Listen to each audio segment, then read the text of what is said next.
واليوم موجودين معرض دراسي، خلينا نشوف آراء الناس والطلاب عقب التخرج وين حابين يدرسون. أحب أسمع منك شلون انطباع أولياء الأمور على معرض دراستي. الانطباع كتير حلو، في إقبال كتير كبير وحلو ما شاء الله على المعرض وكل شيء حلو هون. زين قولي لي شلون أولياء الأمور جايين حكوكات السايق، شنو كانت أسئلتهم على السيايير، شنو العروض اللي عندكم؟ في عروضات كتير على السيارات موجودة هون من أولياء الأمور، حابين إنه يفرحوا أولادهم بالنتائج اللي جابوها والناجحين. أكيد بعد. أكيد بيستاهلوا يعني. حابين نسألك عقب التخرج إن شاء الله أي دولة حاب تدرس وأي تخصص بعد؟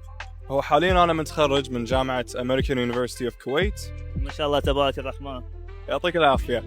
بس أنا ناوي أدرس إن شاء الله ببريطانيا ماسترز علوم كمبيوتر أو AI إن شاء الله. عقب التخرج إن شاء الله من 12 حاب تدرس بأي دولة وأي تخصص بعد؟ ان شاء الله بريطانيا صيدله ان شاء الله. عقب التخرج ان شاء الله من الثانويه حاب تدرس باي دوله باي تخصص بعد؟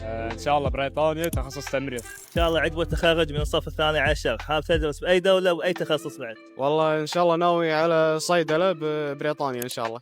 حابين ناخذ رايك عقب التخرج حاب وين تدرس باي كليه بالكويت او برا الكويت؟ باذن الله جامعه الكويت تخصص تربيه باذن الله.